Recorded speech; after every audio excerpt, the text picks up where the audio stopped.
लेकिन balance sheet बहुत अच्छी हो जाएगी, तो इन्वेस्टर के लिए हो सकता है। जी जी छोटे सर, मैं एक बात बताऊं आपको कि मैं बॉस्टन गया था और ऑल्सो शिकागो में, जो अभी भी ऐसी हालत है कि जो यूएस जो टेक फर्म्स हैं उसका 70-80% स्टाफ जो है वो घर से ही काम कर रहा है। ठीक है। अब आप जैसे हिंदुस्तान में बहुत सारी रीट लिस्टेड हैं बैंगलोर की। असली बात यह है कि एक बहुत बड़ा रेसिस्टेंस है एम्प्लॉय का कि वो अब नहीं आएगा ऑफिस, और उसकी वजह से अगर आप इंक्रीमेंटली अगर एम्प्लॉय भी कम करोगे और प्लस लड़का जो है वो घर से ही काम करेगा, तो जैसे अब इसका जो साइड इफेक्ट्स है वो कमर्शियल रियल एस्टेट के अंदर काफी मंदी आ सकती है, जो बहुत तोड़फोड़ तेजी में रहा है पिछले 10-12 साल से।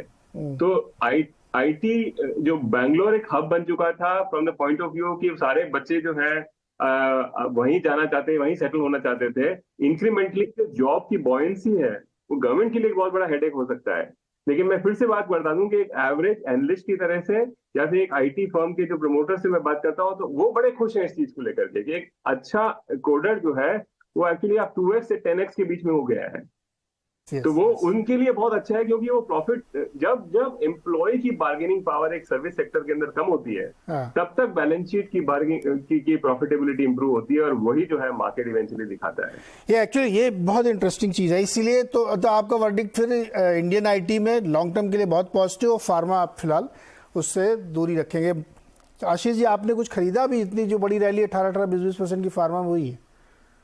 बिल्कुल। तो नीरज जी, जैसे हम लॉन्ग टर्म चार्ट्स की भी बात करेंगे कि 2015 में निफ्टी फार्मा था 14,000 का लेवल, और आज जब आप देख रहे हो 8 साल बाद तो वो है हार्डली 14,900 का। इसका मतलब है कि आपने कोई बड़ी तेजी नहीं देखी, और इस पीरियड में निफ्टी 9,000 का 19,000 हो गया है। तो हमें शॉर्ट टर्म की तेजी लगती है, जिसकी वजह से लगता है कि शायद कहीं मुंह मिस हुआ है या आगे जगह है कि नहीं, पर जगह बहुत है, क्योंकि आप ये समझेंगे कि ये करीब 8 साल के बाद अब आप जाके फार्मा में रिटर्न आपको बनना शुरू हुए। और इसके बनने के 3-4 बड़े रीजन है। एक तो रॉ मटेरियल के जो प्राइसेस है वो अब आपके स्टेबल होना शुरू हो गए हैं, फ्रेट रेट्स जो है वो स्टेबल होना शुरू हो गए हैं। यूएस जेनरिक जो प्रेशर था, प्राइसिंग प्रेशर, वहां ईज आउट हो गया, क्योंकि आप देखिए 16% का हमारा वॉल्यूम ग्रोथ था यूएस के अंदर में फार्मा एक्सपोर्ट का फॉर्मुलेशन साइड पे, पर 11% का आपका प्राइसिंग प्रेशर था, जिसकी वजह से जो नेट ग्रोथ आई वो 5 से 6% की आई।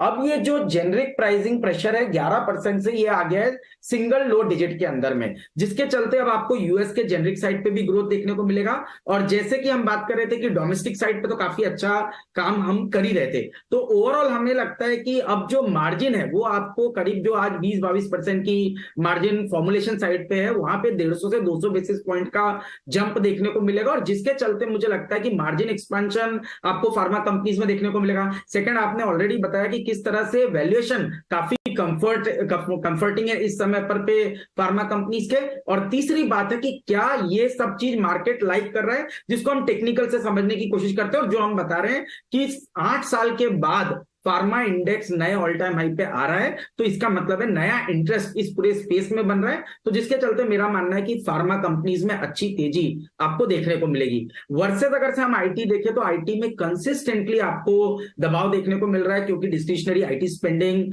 ऑब्वियसली बहुत प्रेशर में है। और अगर से आप एक टिपिकल आईटी बजट देखें तो 20% से 25% का जो आईटी बजट होता है वो डिस्क्रिशनरी स्पेंडिंग की तरफ होता है, और वहां पर पे काफी मार इस समय हमें देखने को मिल रही है। तो इस एनवायरनमेंट में कोई बहुत बड़ा पैसे का फ्लो आईटी के large cap sector, large cap stocks के तरफ नहीं जाएगा। मिड कैप कंपनीज काफी है, जैसे कि अभी बात चल रही थी, बिरला सॉफ्ट हो गया, न्यूजेन हो गया, या इंटेलेक्ट जैसी कंपनी हो गई प्रोडक्ट में, या ईआरएनडी के अंदर में केपीआईटी जैसी कंपनीज है, इनके अंदर ट्रैक्शन बना रहेगा। बट लार्ज कैप आईटी में मुझे लगता है कहीं ना कहीं दबाव की स्थिति या कंसोलिडेशन की स्थिति इस समय पे देखने को नजर आएगी। ओके, तो दोनों सेक्टर में स्थिति बिल्कुल साफ है। फार्मा अभी डार्लिंग है और आईटी से थोड़ा सा दूरी रहेगी अभी।